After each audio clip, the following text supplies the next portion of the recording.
1990, 2020. 30 años del proceso de paz en el occidente de Boyacá.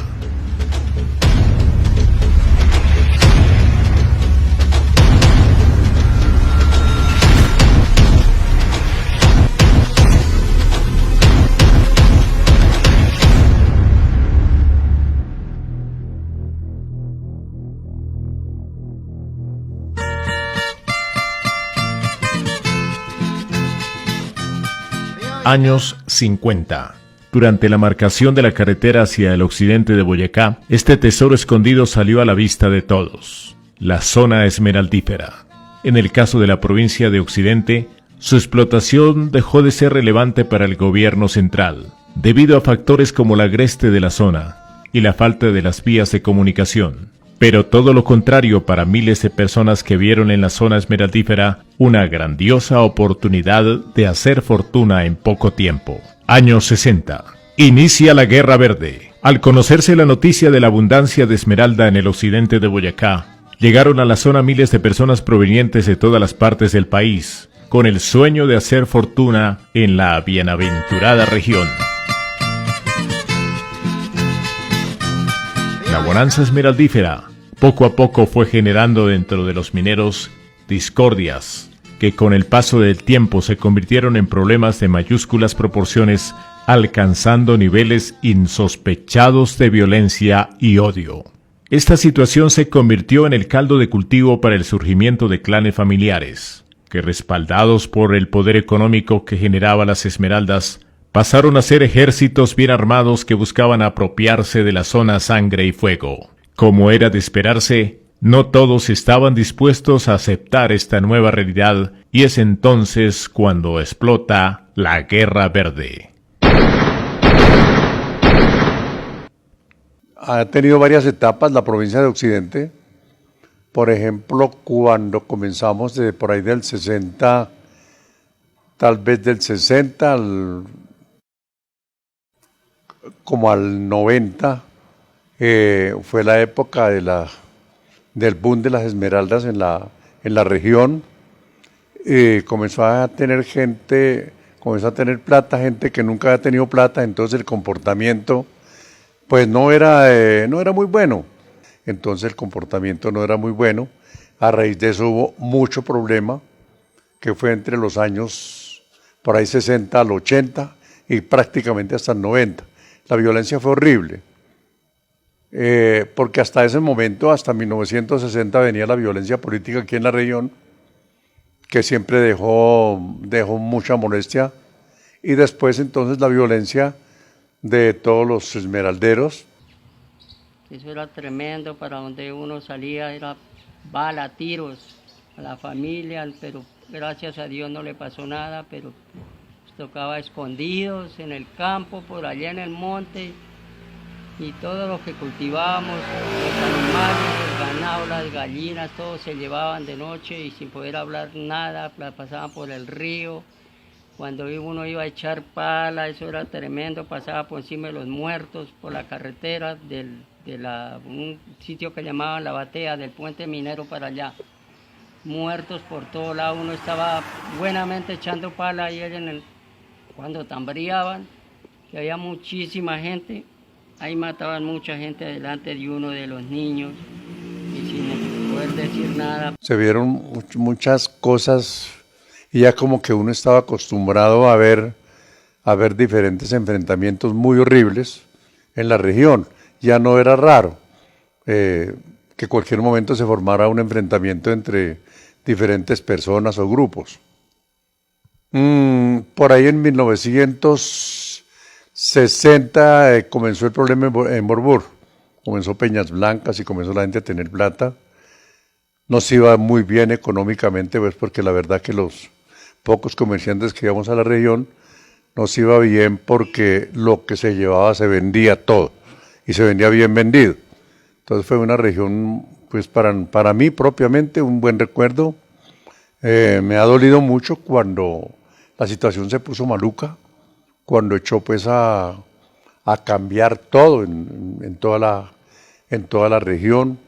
El pelito era mucha gente armada, pues, y muchas venganzas y problemas. Entonces llegó un momento en que hubo que no volver más. Sangre de tierra caliente, criado entre esmeralderos, nací en Borbur, Boyacá.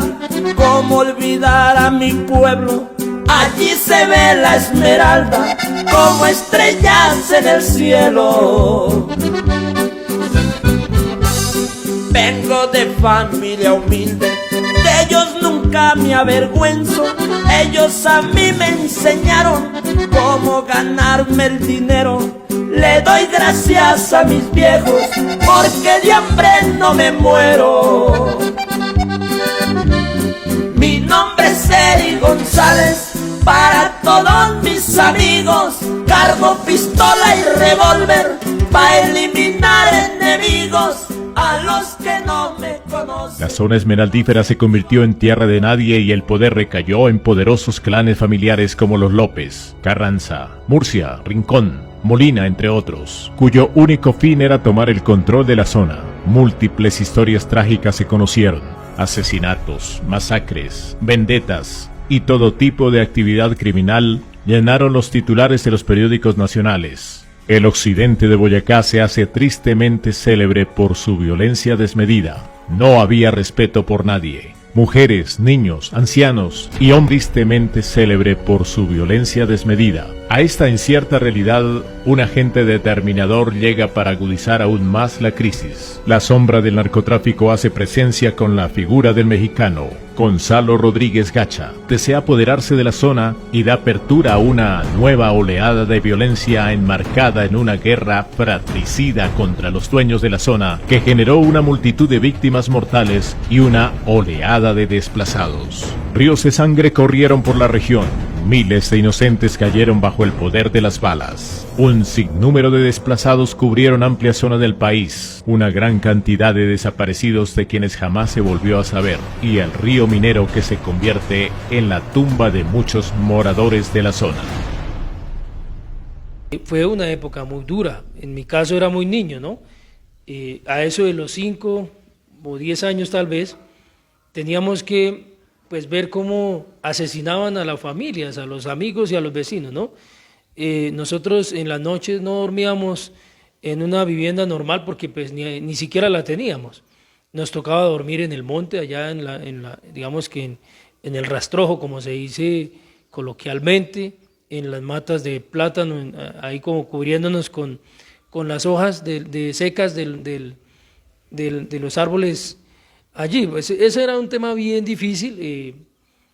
Tuvimos que conocer muchos acontecimientos o historias que pasaron allí de mucha violencia, y fue muy duro el tema, cosa que nos dejó marcados a todos, ¿no? En la época más violenta tuve la oportunidad de ser juez de la República en el municipio de San Pablo de Borbur, y en esa época era tal la situación de violencia que los únicos que pasaban eran los buses con mujeres nomás y los carros o camiones de las maderas, o que llamaban el íchigo, porque los hombres no podían transitar por el municipio de Borbur debido a la guerra entre las bandas por el dominio de las esmeraldas. Y esa fiebre verde le ha quitado la vida a muchos ciudadanos, no solamente del occidente de Boyacá y de Chiquinquirá, sino a mucha gente que vino y que creyó que era vida fácil encontrarse una esmeralda a la llegada de un parque principal y hacerse rico. Entonces eso generó todo ese mundo de violencia. Y el Estado, Pablo, que no supo administrar nunca, ni a través del Banco de la República, ni a través de Ecominas. Por eso fueron entregadas en concesión, y por eso hoy en día lo manejan los canadienses y los norteamericanos, porque ese Estado ineficaz, ese Estado corrupto, ha llevado a entregar nuestros recursos, nuestras riquezas a otra gente. La provincia del occidente vivió un cambio estupendo, diría yo, de grandes proporciones después de la firma de este tratado de paz que se hizo allí voluntariamente por los actores de ese conflicto que en ese momento pues no conocíamos, sino lo único que sabíamos era que muchos anochecían pero no amanecían.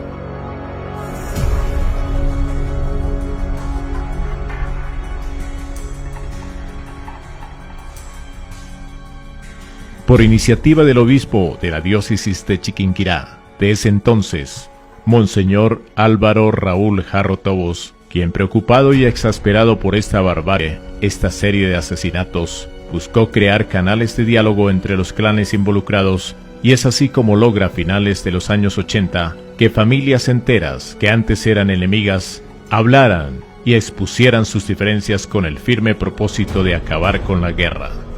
La iniciativa del Alto Prelado tuvo eco en los bandos rivales y con la participación de diversos sectores de la sociedad colombiana, se dio inicio al proceso de reconciliación y perdón que concluyó felizmente con la firma del Acuerdo de Paz en el mes de julio del año 1990, que pasa a la historia como el primer proceso serio de paz que llega a feliz término y que muestra al occidente de Boyacá como la cuna de paz en Colombia, ahora con su riqueza agropecuaria, con los cultivos de cacao, café y frutales, que se convierten en símbolo de esperanza de cientos de familias campesinas y como ejemplo para el mundo entero, y que sigue esperando la inversión social tan promulgada por el Estado colombiano.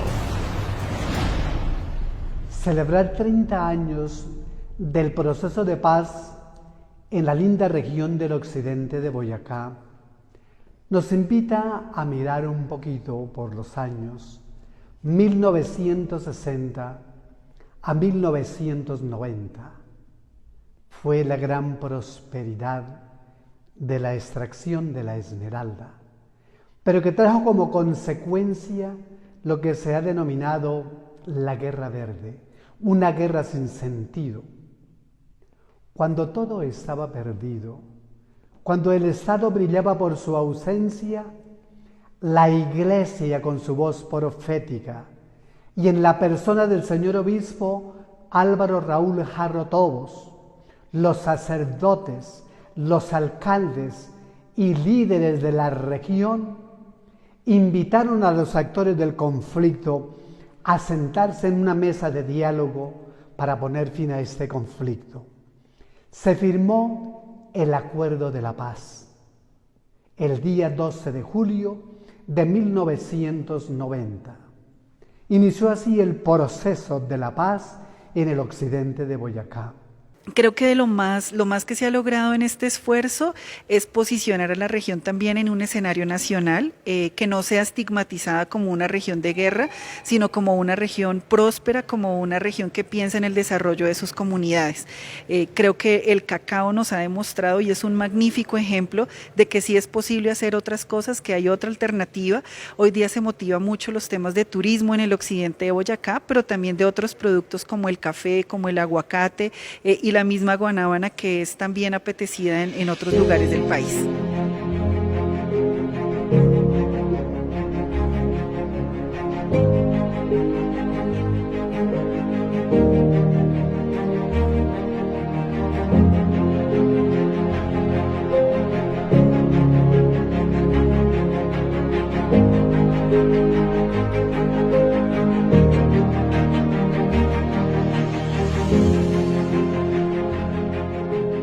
Esta región está llena de muchos habitantes que le están apostando a un trabajo muy fuerte relacionado con proyectos agropecuarios.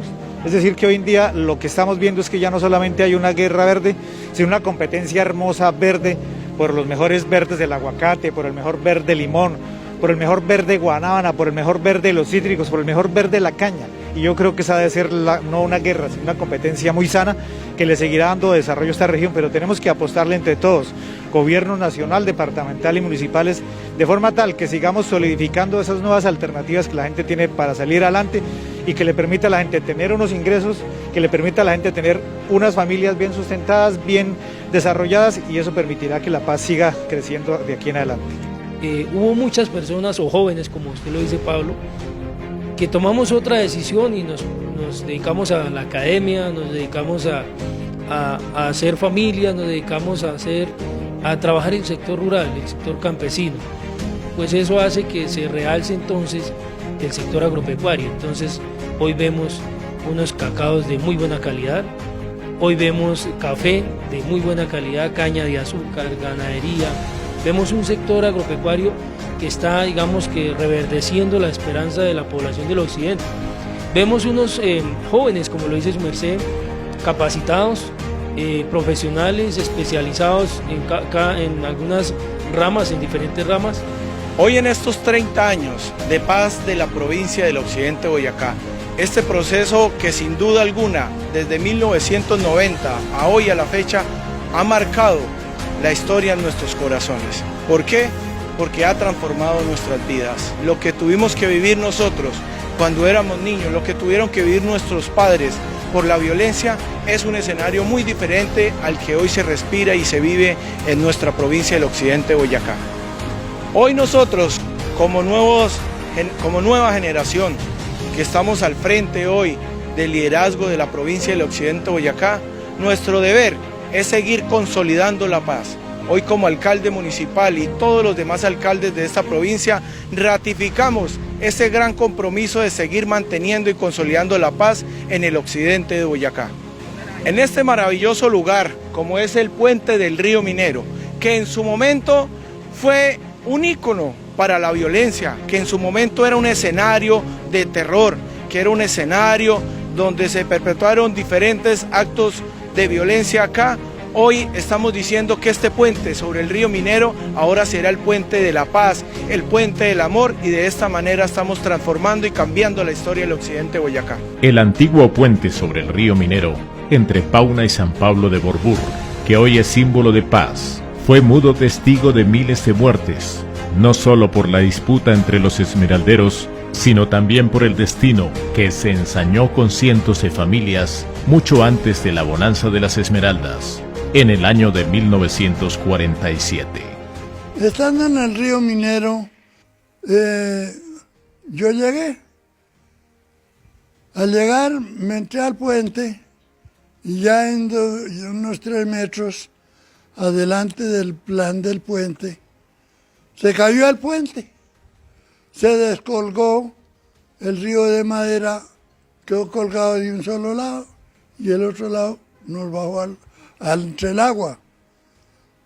Afortunadamente de mi vida, estar en estas horas ahí, caer al agua y consumió mi cuerpo entre el agua y siguió consumido más o menos 1 cuadra. Porque yo sabía ya resumir el agua y por eso pude ir por debajo de agua. Claro, yo ya tenía 18 años y cuando estaba en la escuela en Pauna, iba yo a una piscina a aprender a nadar y allá aprendí a resumir. ¿Cuántas personas murieron en esa ocasión? Es decir, ¿usted vio muchas personas que se ahogaron en ese momento? Pues se fueron, nos fuimos al agua y más o menos había unos 150 personas en el plan del puente, solamente del plan del puente. Pues más o menos algunas 100 se desaparecieron en pocos momentos entre el agua. ¿Eso fue en qué año, más o menos? Eso fue en el año 47. Para estar con vida, más o menos el agua me llevó 1 cuadra consumido. Pude levantar la cabeza encima del agua, otra más o menos 1,5 cuadras. Di con una piedrita que descolgaba así del lado de la peñita del río y me pude sostener en la piedra y subirme de entre el agua. Subí a la carretera que cruzaba allí más arriba, aproximadamente 1/2 cuadra o 1 cuadra. 1 cuadra, cruzaba ya la carreterita que iba para Borbur. Ya es de paso para Borbur. Cuando entonces seguí por la carreterita para el puente. Sí, por ahí me estuve un ratico por ahí, ya con poca gente ahí admirando de que tanta gente que se fueron abajo al río y que no se veía, no se sabía nada. Para mí es desarrollo, para mí es avance en la región, para mí es fortalecimiento de los principios y valores en toda esa juventud que se ha desarrollado ya en estas 3 décadas. Como soldado, una alegría inmensa porque gracias a este proceso de paz, todos aquellos héroes de esa época, nuestros comandantes de batallón, nuestros comandantes de pelotón, los soldados que hicieron parte de esta guerra, pero no solo la fuerza pública, sino todos aquellos que hacían parte de la defensa civil, que hacían parte de la Policía Nacional, a esos profesores que tenían que arropar a todos los niños que estaban en las aulas en esta época, a todos los médicos y a esos líderes que en aquella época tuvieron que librar esta batalla. Que Dios los bendiga a ustedes, mensajeros de la esperanza, y sigamos muy entusiastas construyendo la paz, que es un don de Dios y un compromiso de todos. Que Dios los bendiga en el nombre del Padre, y del Hijo, y del Espíritu Santo. Amén. A los hombres que trabajan arduamente allá en las minas les brindo este homenaje. Cantarle a ustedes para mí es un gran placer, de muy adentro del corazón me nace. No saben cuánto los admiro y los respeto. Dios les bendiga su gran fe y su gran coraje. Les corre por sus venas sangre esmeraldera, les corre por sus venas. Son los mineros de Quipamayo, Tanche, los de Coscuez, de Muso y de Chibor, un gran orgullo del pueblo colombiano. Rindo homenaje a tan destacada labor. A Dios le pido que siempre los proteja.